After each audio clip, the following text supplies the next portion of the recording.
ఎవరైతే ధీమాగా మేము గెలుస్తామని ధీమాగా కర్నూలు జిల్లాలోనైతే ఎవరు లేరు. సర్వేలేమో వీళ్ళు గెలుస్తారు వాళ్ళు గెలుస్తారు అంటున్నారు. అసలు ఏంటి సర్వేలు నమ్మచ్చు అంటారా? సర్వేలు ఎంతవరకు నమ్మేకి మీకు కూడా ప్రజల నాడి దొరకదు. ఒక ఊహ మీద వేయాల్సి ఉండదే. ఏం భీమా ఇంకా ప్రకాష్ రెడ్డి కూడా ఇంతవరకు కంచుకోటనే. ఇప్పుడైతే ప్రకాష్ రెడ్డికి కూడా కొన్ని ఇబ్బందుల పరిస్థితులు ఏర్పడవచ్చు. మీరు ఎన్నేళ్ళుగా ఓటేస్తున్నారు, ఎన్నేళ్ళుగా ఈ కర్నూలు రాజకీయాలను చూస్తున్నారు? ఈ 30 సంవత్సరాల నుంచి వేస్తున్నాం మేము ఓటు. 30 సంవత్సరాల నుంచి కూడా దాదాపు 5 టర్నులేమో గెలిచినాడు ప్రకాష్ రెడ్డి, భాస్కర్ రెడ్డి. వాళ్ళ కుటుంబంకి అందరూ దండిగా ఉండరు ఇక్కడ. ఇప్పుడు టీడీపీలో పోయిందని కొంచెం ఏదన్నా ఓటర్స్ అక్కడ ఇక్కడే కావచ్చు. స్థానిక అంటే కర్నూలు ఓవరాల్గా మీరు కోట్ల సూర్యప్రకాష్ రెడ్డి గురించి చెప్తున్నారు. సో కర్నూలు స్థానిక అంటే నియోజకవర్గ రాజకీయాలకు వచ్చేసరికి మీ నియోజకవర్గం ఏముంది, మీ సమస్యలు అనేవి అసలు తీరుతున్నాయి? అంటే ప్రతిసారి ఎమ్మెల్యేలు గెలిచే ముందు ఇది చేస్తాం అది చేస్తాం అని చెప్పడం, అసలు మీరు అనుకున్న సమస్యలు తీరుతున్నాయి అసలు ఒక్కటైనా? తీరుతున్నాయంటే అది ఎట్లా చెప్తావా? ఇప్పుడు కొన్ని పల్లెలు చేరవు, కొన్ని పల్లెలు తీరినాయి. అంటే టీడీపీలోన కార్యకర్తలకే ఎక్కువ మొగ్గు చూపుతున్నారు. టీడీపీ గవర్నమెంట్ నాగేశ్వర రెడ్డి గారు వాళ్ళ కార్యకర్తలకే ఎక్కువ ఏదన్నా గవర్నమెంట్ పనులు కానీ లేదా ఇండ్లు కానీ వైఎస్ఆర్ వాళ్ళకి కానీ కాంగ్రెస్ వాళ్ళకి కానీ ఒక్క ఇల్లు ఇచ్చిండే ప్రసక్తే లేదు. ఎవరు? నాగేశ్వర రెడ్డి. ఇంకా వాళ్ళ గవర్నమెంట్ ఉంది కాబట్టి వాళ్ళది వాళ్ళు చూసుకుంటారు. ఈ ఎత్తైతే నాగేశ్వర రెడ్డికి కూడా టైటే. చెన్నకేశ్వర రెడ్డి గారే రావచ్చు అనేది ప్రజల అభిప్రాయం. సో రాజకీయాలు చూసుకుంటే రాజకీయాల వంతు ఈ విధంగా ఉంది. సమస్యలు అనేవి కర్నూలు సిటీ చాలా ఎక్స్టెండ్ అవుతుంది, చాలా వైశాల్యం పరంగానే పెరుగుతోంది, జనాభా కూడా పెరుగుతోంది. ఉపాధి అవకాశాలు పెరుగుతున్నాయి అంటారా? ఉపాధి అవకాశాలు ఏంది పెరుగుతున్నాయి? ఏమైనా ఫ్యాక్టరీ వస్తే పెరుగుతాయి. ఇది ఏదో పార్క్ వేస్తామంటారు, అది టెక్స్టైల్స్ పార్క్ వేసింటే దాదాపుగా 400-500 మందికి ఉపాధి దొరికేది. అది ల్యాండ్ చూసినారు, జీవో పాస్ అవుతుంది అన్నారు. అది ఇంతవరకు అసలేదు ఇచ్చలేదు.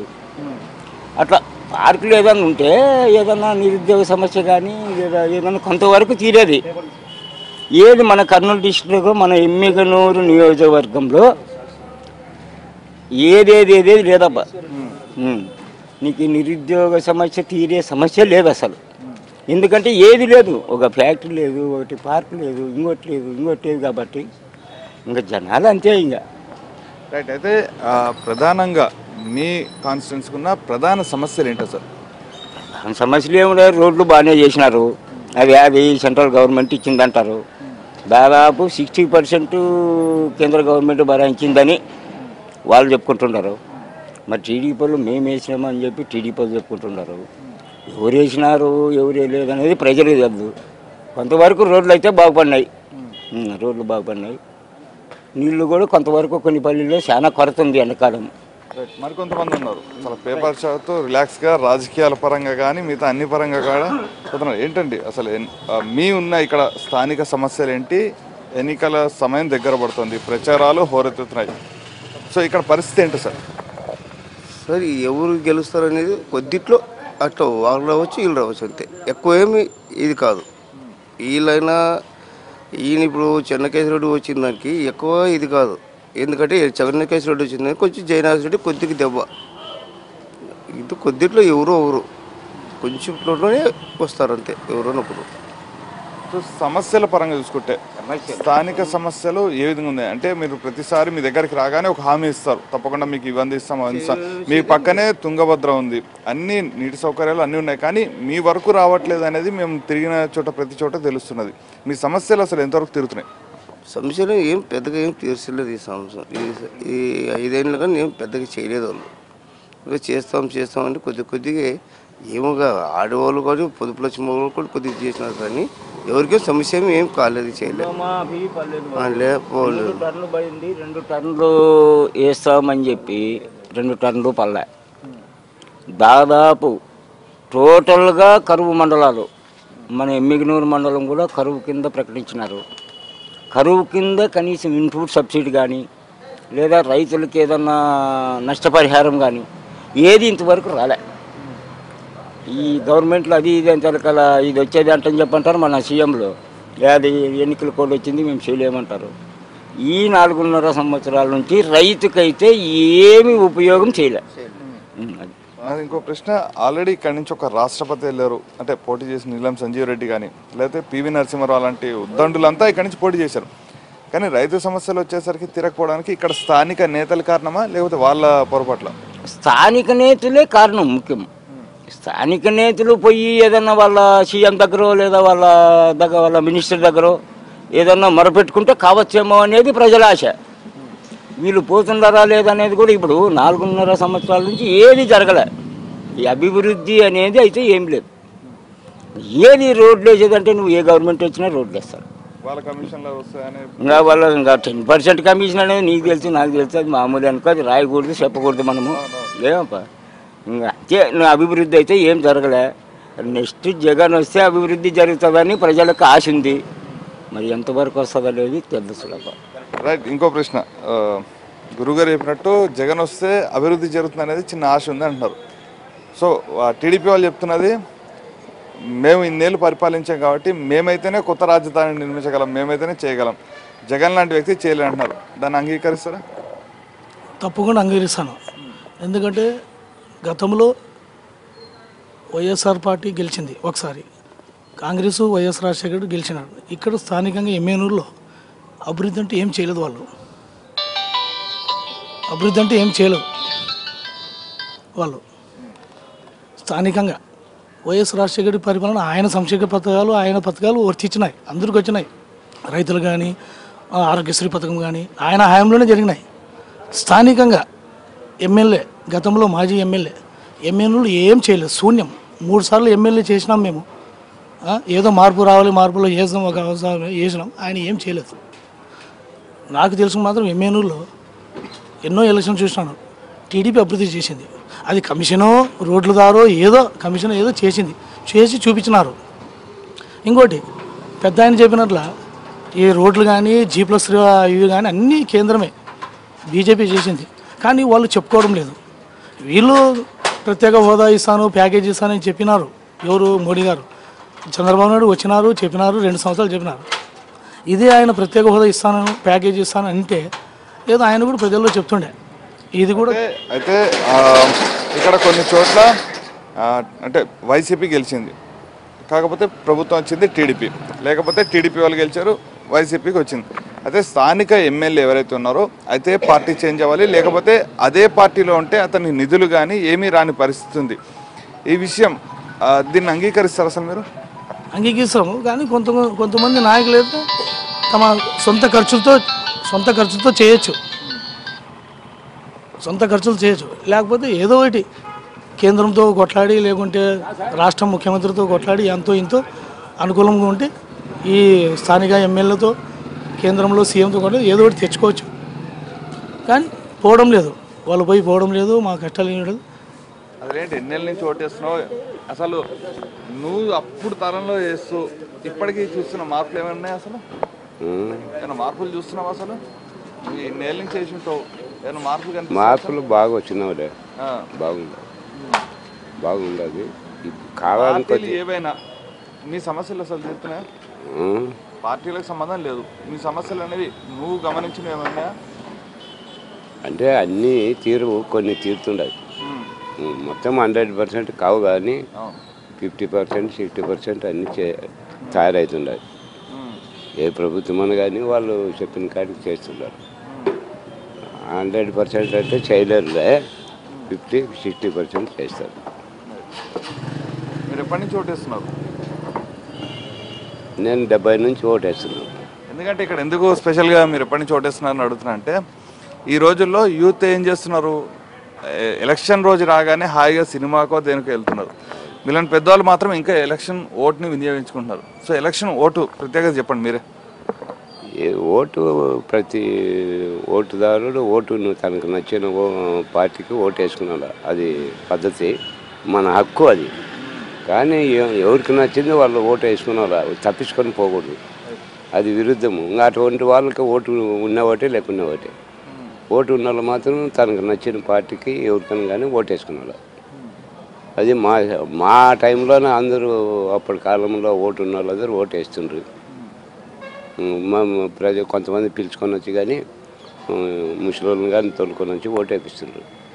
రైట్. మొత్తానికి స్థానిక సమస్యలు తీరడం పట్ల మాత్రం చాలామంది అంటే మిక్స్డ్ కనిపిస్తుంది. ఎందుకంటే కొంతమంది ఏ పార్టీ ఏదైనా సరే సమస్యలు తీరాలి మాకు అనేది వాళ్ళ కాన్సెప్ట్లో చెప్తున్నారు. ఇక పెద్ద లాంటి వాళ్ళు అయితే ఓటు హక్కును ప్రతి ఒక్కరు వినియోగించుకోవాలనేది చెప్తున్నారు. చాలామంది మైనారిటీకి సంబంధించిన వాళ్ళు కూడా, ఎందుకంటే ప్రధానంగా వాళ్ళకు కూడా చాలా సమస్యలు ఉంటాయి. వాళ్ళ పట్ల ప్రభుత్వాలు కొంత చిన్నచూపు చూస్తుంటే ఎక్కువగా వాళ్ళకి సంబంధించిన సమస్యలు కానీ వాటికి సంబంధించిన ఏవైనా సరే. సార్ చెప్పండి, మీకు అసలు మీ సమస్యల పట్ల కొంత మైనారిటీలు అనేసరికి వాళ్ళకి వాళ్ళ ప్రాబ్లమ్స్ సమస్యలు తీర్చడం కానీ కొన్ని ప్రభుత్వాలు వెనుకబడుతుంటాయి. మీ సమస్యలు ఇప్పటిదాకా తీరే అంటారా ఈ 5 ఏళ్ల కాలంలో అనేది? ఈ 5 ఏళ్ల కాలంలో చంద్రబాబు నాయుడు మైనార్టీస్కి ఏమి ఇచ్చారు? ప్రభుత్వం పథకాలు కానీ ఏదన్నా కానీ లాస్ట్ మూమెంట్లో ఇచ్చినారు. మన ముందు మధ్యలో కానీ ఎవరికి ఇవ్వలేదు కదా. అదండి మా సమస్య. సో స్థానిక సమస్యలు అంటే మైనారిటీల పరంగా మీకు జరగలేదు అనేది మీరు చెప్తున్నారు. స్థానిక సమస్యల పట్ల మీరు స్థానికులే కాబట్టి స్థానిక సమస్యల పట్ల మీకు అసలు సమస్యలు తీరే అసలు సమస్యలు జయనాగేశ్వర రెడ్డి గారు అయితే తీర్చినారు, కొంతవరకు అయితే చేస్తున్నారు. పట్టాలు కానీ ఇవ్వడం కానీ అటువంటివి ఇస్తున్నారు, చేస్తున్నారు. కొంతవరకు అయితే అభివృద్ధి జరిగింది. సో ఓవరాల్గా ఈసారి ఫైట్ ఏ విధంగా ఉండే అవకాశం? ఎందుకంటే 2014 వరకు కూడా టీడీపీ హవా నడిచింది, 2014 నుంచి వైసీపీ హవా నడుస్తుంది. సో ఈసారి ఫైట్ ఏ విధంగా ఉండే అవకాశం ఉందంటున్నారు మీ ఒక అంచనా మాత్రం? మేమైతే జయనాగేశ్వర రెడ్డిని గెలిపించుకుంటాం. ఎందుకంటే మాకు ఆయన అభివృద్ధి చేస్తున్నాడు. దానికోసం మేము చంద్రబాబు నాయుడుకే ఆయన నాయకత్వంలోనే పనిచేస్తున్నాం. రైట్. అభివృద్ధి ఎక్కడ ఉంటే వాళ్ళకే తప్పకుండా ఓటేస్తాం అనేది ఎమ్మిగనూరు అలాగే కర్నూలుకు సంబంధించిన నియోజకవర్గ ప్రజలు చెప్తున్న మాట. అయితే అదే సమయంలో ఇంతకుముందే మనం కొంతమందితో మాట్లాడినప్పుడు కూడా ఇదే విషయం చెప్తున్నారు. వాళ్ళు అభివృద్ధి ఎవరు చేస్తే వాళ్ళకే పూర్తి స్థాయి ఓటు వేస్తాం, అందులో ఎలాంటి మొహమాటం లేదు. అయితే ప్రతి ఒక్కరు కూడా ఓటు హక్కును తప్పనిసరిగా వినియోగించుకోవాలి. ఏ ఒక్కరు కూడా ఓటు హక్కుని వినియోగించుకోకుండా ఎస్కేప్ కావద్దు అనేది చెప్తున్నారు. అయితే కర్నూలు ఫ్యాక్షన్ రాజకీయాలకు కేర్ ఆఫ్ అడ్రస్ అంటారు. అలాగే ఉద్దండ రాజకీయ నాయకులు కూడా ఇక్కడి నుంచి వచ్చారు. సో ఈసారి తీర్పు ఏ విధంగా ఉండబోతోంది, ఎవరు విజయం సాధించబోతున్నారు? 14 నియోజకవర్గాలు, 2 పార్లమెంటు స్థానాలు. సో ఈసారి ఎవరు కైవసం చేసుకోబోతున్నారు అనేది వేచి చూడాల్సిందే. మరొక రియల్ డిబేట్లో మరొక ప్లేస్ నుంచి మీకు పూర్తి స్థాయిలో సమాచారం అందిస్తాం. వీడియో జర్నలిస్ట్ రాజుతో ఆర్కే, ప్రైమ్ 9 న్యూస్, ఎమ్మిగనూరు నుంచి.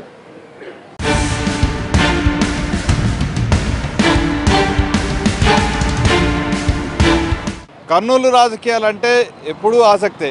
ఇక్కడ నుంచి నీలం సంజీవరెడ్డి రాష్ట్రపతిగా, అదే సమయంలో ఒక ప్రధాని పివి నరసింహారావు ఎన్నికైన చరిత్ర ఈ గడ్డది. అలాగే ఎంతోమంది, ఎన్నో కుటుంబాలు రాచరికంగా తమ రాజరికాన్ని కొనసాగిస్తూ వస్తున్నాయి. సో ఈసారి ఈ గడ్డపై ఏ జెండా ఎగురుతుంది?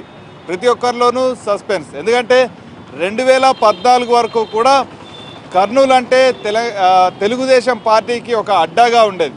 కానీ ప్రస్తుతం సీన్ మారింది. 2014 ఎన్నికల్లో మొత్తం 14 నియోజకవర్గాలు, 2 పార్లమెంటు స్థానాలకి, 2 పార్లమెంట్ స్థానాల్లోనూ వైసీపీ జెండా ఎగిరేసింది. అలాగే 14 నియోజకవర్గాల్లో 11 నియోజకవర్గాలను కూడా కైవసం చేసుకుంది. మరి ఈసారి జెండా ఎటువైపు వెళ్తుంది? ఈ కొండారెడ్డి బురుజుపై జెండా ఎగిరేసేది ఎవరు? టీడీపీయా లేకపోతే వైసీపీయా? రెండిటు కాదంటూ కూడా ఓట్లు చీల్చే జనసేన పార్టీయా? సో ప్రస్తుతం మనతో మాట్లాడేందుకు మన కర్నూలు ప్రతినిధి సుంకన్న ఉన్నాడు. సుంకన్నతో మాట్లాడి ప్రస్తుతం ఓవరాల్గా కర్నూలులో రాజకీయ స్టేటస్ ఏ స్థాయిలో ఉంది, ఎందుకంటే దాదాపుగా పొలిటికల్ సిచ్యువేషన్ స్టార్ట్ అయిపోయింది కాబట్టి ఎన్నికలకు అన్ని పార్టీలు ఇప్పటికే ప్రచారంలో ముందుకెళ్తున్నాయి. సో మన కర్నూలు ప్రతినిధితో ఒకసారి మాట్లాడించే ప్రయత్నం చేద్దాం. సుంకన్న, చెంపట్టి, ఓవరాల్గా కర్నూలులో మనం కూడా జర్నీ చేసాం. ఓవరాల్గా కర్నూలు వ్యూ ఏ విధంగా ఉందంటారు? కర్నూలు జిల్లాలో 2014 నియోజకవర్గంతో పోలిస్తే ఈసారి 2019 చాలా భిన్నమైన పరిస్థితులు నెలకొన్నాయి. అయితే 2014 ఎలక్షన్లో అప్పుడు వైసీపీ జెండా రెపరెపలాడింది. అయితే గతంలో రాజకీయాలు అనుగుణంగా నియోజకవర్గాలు అభివృద్ధి చేసుకోవడానికి కొంతమంది వైసీపీ తరఫున పోటీ చేసి కొంతమంది ఎమ్మెల్యేలు అయితేనేమి ఎంపీలు అయితేనేమి కొంతమంది టీడీపీ పార్టీలో జాయిన్ అవ్వడం జరిగింది. అయితే టీడీపీ 2014లో చాలా బలహీనంగా ఉంది కర్నూలు జిల్లాలో. అయితే ఈ చేరకంతో టీడీపీ పార్టీ ఒక వేవ్ వస్తుందనే ఉద్దేశంతో కొంతమంది వైసీపీ నాయకుల్ని చేర్చుకోవడం జరిగింది. అయితే వైసీపీ క్యాడర్ చెప్పడం ఏం జరిగిందంటే 2014లో నాయకులు అయితే పోయారు కానీ కార్యకర్తలు ఎక్కడ వైసీపీకి చెక్కు చెదరలేదు, మా బలం ఇలాగే ఉందని చెప్పి కొంతమంది నాయకులు మనతో చాలా సందర్భాల్లో మన ఛానల్ చెప్పడం జరిగింది. అయితే 2014 పరిస్థితులకి 2019 పరిస్థితులకి చాలా భిన్న స్వరాలు వినిపిస్తున్నాయి. అయితే 2014 ఎలక్షన్లో త్రిముఖ పోటీ లేదు, అప్పుడు కేవలం కాంగ్రెస్, వైసీపీ, టీడీపీ తరఫున మాత్రమే పోటీ నెలకొనింది. అయితే 2019లో జనసేన, వైసీపీ, టీడీపీ ఈ త్రియాంగిల్ ఫైట్లో ఎవరు నెగ్గుకొస్తారనే ఉద్దేశంతో కొన్ని నియోజకవర్గాలు మనం కూడా పర్యటించడం జరిగింది. ప్రైమ్ 9 న్యూస్ ద్వారా కొన్ని నియోజకవర్గాలు వాళ్ళని గుండె తట్టడం జరిగింది. అయితే కొన్ని నియోజకవర్గాల ముఖ్య ఎలా ఉందంటే ఆలూరు నియోజకవర్గంలో మాజీ ముఖ్యమంత్రి కోడలు కోట్ల సుజాతమ్మ గారు టీడీపీ తరఫున పోటీ చేస్తుంది. అయితే బీసీ కులానికి బీసీ అభ్యర్థి అయిన వైసీపీ తరఫున గుమ్నూరు జయరాం పోటీ చేస్తున్నారు. అయితే గతంలో 2014 ఎలక్షన్లో గుమ్నూరు జయరాం, అలాగే టీడీపీ తరఫున వీరభద్ర గౌడ్, కాంగ్రెస్ తరఫున కోట్ల సుజాతమ్మ పోటీ చేశారు. అయితే స్వల్ప మెజార్టీతో 2014లో 17,000 చిల్లర పైచులకు విజయం సాధించడం జరిగింది ఆలూరులో. ఈసారి సీన్ రివర్స్ అయింది. ఈసారి కోట్ల కుటుంబం టీడీపీ పార్టీలో చేరింది. అయితే కోట్ల కుటుంబం, కేఈ కుటుంబం 2 కుటుంబాలు ఈ టీడీపీలో చేరడం వల్ల టీడీపీ బలం పెరిగిందని వాళ్ళంతా అనుకుంటున్నారు. అయితే ఆలూరు నియోజకవర్గం చూస్తే మనం ట్రయాంగిల్ ఫైట్ అంటే ఇద్దరికి పోటాపోటీగా ప్రచారాలు చేసుకుంటున్నారు. అయితే ఇద్దరికి ఎవరు గెలిచినా అతి తక్కువ మెజార్టీతోనే గెలుస్తారని మనము అనుకుంటున్నాము. ఓవరాల్గా 14 నియోజకవర్గాల్లో ఎన్ని వైసీపీ గెలిచే అవకాశం ఉంది, ఎన్ని టీడీపీకి వచ్చే అవకాశం ఉంది, అదే సమయంలో జనసేన ఓట్లు ఏమైనా చీల్చే అవకాశం ఉందా? 2014 ఎలక్షన్లో 11 స్థానాలు అసెంబ్లీ స్థానాలు వైసీపీ గెలుచుకోవడం జరిగింది. ఈసారి 2019 ఎలక్షన్లో జనసేన పార్టీ ఆదోన్ డివిజన్లోకి వచ్చేపాటికి ఆదోన్లో వైసీపీ చాలా ఓటు చీల్చే ప్రభావం చాలా కనపడుతుంది. వైసీపీ అభ్యర్థి మల్లప్ప చాలా గతంలో చిరంజీవి ఫ్యాన్స్ అధ్యక్షుడిగా ఉన్నాడు, అట్లాగే ప్రజల కోసం కూడా చాలా సందర్భాల్లో సేవ చేస్తున్నాడు. అయితే ఈసారి జనసేన పార్టీ తరఫున దాదాపు ఎవరికి టీడీపీకి కానీ ఇక్కడ వైసీపీకి కానీ వాళ్ళిద్దరు గెలిచేదానికి జనసేన పార్టీ చాలా ఓట్లు చీల్చే ఆస్కారం కనపడుతుంది. అలాగే నంద్యాల డివిజన్కి వచ్చేపాటికి వైఎస్పీ రెడ్డి అంటే ఓన్ క్యాడర్ ఉండదు, దాదాపు 20,000 పైచులకు ఓట్లు ఆయన సొంతంగా ఉన్న ఓట్ బ్యాంకు కలిగిన వ్యక్తి. అలాగే ఆయన కూడా జనసేన పార్టీ తరఫున ఒక ఎంపీ, ఒక ఎమ్మెల్యే స్థానంలో పోటీ చేశారు. అయితే అక్కడ టీడీపీ అభ్యర్థి భూమా బ్రహ్మానంద రెడ్డి గెలిచే అవకాశాలు చాలా తక్కువగా మనకి అనిపిస్తున్నది. రైట్. ఇంకోటి ఏంటంటే ఈసారి కర్నూలు రాజకీయాలు అంటే ముఖ్యంగా కుటుంబాల మధ్య జరుగుతుంటాయి, ఫైట్ అనేది కుటుంబాల మధ్య మారిపోతుంది. కాబట్టి ఈసారి కేఈ కోట్ల కుటుంబాలు కలవడం జరిగింది, అలాగే గౌరు చరితారెడ్డి, వెంకటరెడ్డి, ఇలా కొంత వేరియేషన్ అనేది ఈసారి కనిపిస్తుంది. 2014 వరకు కూడా 18 వరకు కూడా దాదాపుగా ఉప్పు నిప్పుగా ఉన్నవి కాస్త ఒక్కసారిగా కలవడం జరిగింది. ఈ ఓటు బ్యాంక్ అనేది ఓవరాల్గా అంటే ఈ ఎన్నికల మీద ఎలాంటి ప్రభావం చూపించే అవకాశం ఉంది? అంటే ఈ జిల్లాలో ప్రధానంగా ఈ 2 కుటుంబాల ఆధిపత్యం దశాబ్ద కాలం నుంచి కాంగ్రెస్లో కోట్ల కుటుంబం, టీడీపీలో కేఈ కుటుంబం, ఈ 2 కుటుంబాలు ఆధిపత్యం చలాయించుకుంటూ వచ్చాయి కర్నూలు జిల్లాలో. ఈ కర్నూలు జిల్లాలో కాంగ్రెస్ అధికారంలోకి వస్తే కోట్ల కుటుంబం పైచేయిగా నిలిచేది, టీడీపీ అధికారంలోకి వస్తే కేఈ కుటుంబం పైచేయిగా నిలిచేది. అయితే రాజకీయ పరిస్థితులను బట్టి ఈ కోట్ల కుటుంబం టీడీపీలో జాయిన్ అవ్వడం జరిగింది. అయితే పైకి మాత్రం ఈ 2 కుటుంబాలు కలిసాయి తప్ప గ్రామీణ ప్రాంతాల్లో ఆ ఓట్ బ్యాంకు ఈ 2 కుటుంబాల నుంచి చాలా నష్టపోయినారు. కొన్ని కుటుంబాలు కూడా చాలా ఆర్థికంగా అయితేనేమి వేరే రకంగా అయితేనేమి చాలా నష్టపోయినారు. అయితే వీళ్ళు కలిసినట్ల లోకల్ కూడా కలిస్తే టీడీపీ వేవ్ పెరిగే అవకాశాలు కనపడుతున్నాయి. అయితే వీళ్ళు చాలా అతి తక్కువ కాలంలోనే 2 కుటుంబాలు కలసడం జిల్లాలో చాలా శుభపరిణామము. అయితే గ్రామీణ ప్రాంతాల్లో కూడా ఈ 2 కుటుంబాలు ఎలా కలుస్తాయో ఫ్యాక్షన్ కుటుంబాలు కూడా ఇలాగే కలిస్తే గ్రామీణ ప్రాంతాల్లో ఫ్యాక్షన్ లేకుండా పచ్చని పల్లెలు, ప్రశాంతమైన వాతావరణం ఉండేటట్లు జీవనం కొనసాగించాలనే ఉద్దేశంతో గ్రామీణ ప్రాంతాల్లో కూడా ఇలాంటి ఈ 2 కుటుంబాలు ఎలా కలుస్తావో ఫ్యాక్షన్ కుటుంబాలు కూడా కలిస్తే ఫ్యాక్షన్ అనేది అంతమవుతుంది. కాకపోతే రానున్న కాలంలో ఫ్యాక్షన్ అనేది చాలా మటుకు కర్నూలు జిల్లాలో ఫ్యాక్షన్. పార్లమెంట్ విషయానికి వచ్చేసరికి పార్లమెంట్ 2 స్థానాలు ఉన్నాయి. 2014లో 2 కూడా వైసీపీ సొంతమయ్యాయి. సో ఈసారి పార్లమెంట్ సెగ్మెంట్కి వచ్చేసరికి సిచ్యువేషన్ ఎలా ఉంది? కర్నూలు పార్లమెంటు కొత్త అభ్యర్థి వైసీపీ తరఫున కోట్ల కుటుంబం నుంచి కోట్ల జయసూర్యప్రకాష్ రెడ్డి పోటీ చేస్తున్నాడు. కోట్ల జయసూర్యప్రకాష్ రెడ్డి జిల్లాలో తెలియని వ్యక్తి లేడు. ఈ కొత్త క్యాండిడేట్ వైసీపీ అభ్యర్థి కొత్త క్యాండిడేట్ని తీసుకొచ్చి తెరపైకి తీసుకొచ్చారు. అయితే ఆయన ప్రజలకి పరిచయం లేని వ్యక్తి. అయితే డాక్టర్ సంజీవ్ కుమార్, నేను ఆల్రెడీ విద్యార్థి దశలోనే నా రాజకీయాలు నేను చేశాను. అయితే ఈసారి నేను చదువుకున్న వ్యక్తి, నేను డాక్టర్గా నాకు ప్రజల నాడి తెలుసు, ప్రజలు ఏ ఇబ్బందులు ఉన్నాయి నాకు అన్నీ తెలుసు.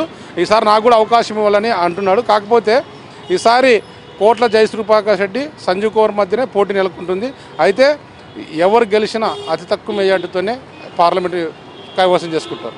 మొత్తంగా కర్నూలుకు సంబంధించిన రాజకీయ పరిణామాలను చూస్తే పూర్తి స్థాయిలో చాలా ఆసక్తికరంగా ఉంది. ఎందుకంటే దీనికి సంబంధించి మొత్తం 14 నియోజకవర్గాల్లో ఎవరు గెలుస్తారు, ఎవరు ఓడిపోతారనే దానిపైన కొంత ప్రతి ఒక్కరిలో కూడా టెన్షన్ ఉంది. ముఖ్యంగా కేఈ, కోట్ల ఈ 2 కుటుంబాలు కూడా కలవడంతో తమ ఓటు బ్యాంక్ పెరిగిందనేది టీడీపీ భావిస్తుంది. కాకపోతే వైసీపీ చెప్తున్న మాట కేవలం ఆ 2 కుటుంబాలు మాత్రమే కలిశాయి, కింద క్యాడర్ అంతా కూడా తమతోనే ఉందంటే భరోసా ఇటు వైసీపీ చెప్తోంది. జనసేన మాత్రం తమ ఓట్లు తప్పకుండా చీలుస్తామనే వాళ్ళు కూడా ఒక ధీమా వ్యక్తం చేస్తున్నారు. కాకపోతే వైసీపీ మాత్రం మరొకసారి పూర్తి స్థాయిలో ఈసారి 14 నియోజకవర్గాల్లో 12 నియోజకవర్గాలను కైవసం చేసుకుంటామని ఒక ధీమానైతే వ్యక్తం చేసింది. కాకపోతే ఓటర్ నాడిని పట్టడం ఏ ఒక్కరి వల్ల కాదు. సో చివరి నిమిషంలో వాళ్ళు ఏ నిర్ణయం తీసుకుని ఎటు వెళ్తారో ఎవరికి తెలియదు. కాబట్టి చివరిగా చూడాల్సి ఉంటుంది. మే 23న ఎవరు జెండా ఎగరవేస్తారు, కర్నూలులో ఓవరాల్ రాజకీయ ముఖ చిత్రం ఏ విధంగా ఉండబోతుంది, రాష్ట్రంలో కూడా ఏపీలో ఎవరు అధికారంలోకి వస్తారనేది మాత్రం మే 23 వరకు వెయిట్ చేయాలి. అలాగే ఏప్రిల్ 11వ తేదీన ఓటర్ మహాశయుడు ఎవరికి ఓటేస్తారు ఆ బ్యాలెట్ పేపర్లో బ్యాలెట్ నిక్షిప్తం ఉంటుంది. కాబట్టి అప్పటి వరకు వెయిట్ చేయాల్సిందే. ఇది ఇక్కడ కర్నూలుకు సంబంధించిన ఓవరాల్గా రాజకీయ ముఖ చిత్రం. వీడియో జర్నలిస్ట్ రాజుతో ఆర్కే ప్రైమ్ 9 న్యూస్, చారిత్రాత్మకమైన కొండారెడ్డి బురుజు దగ్గర నుంచి.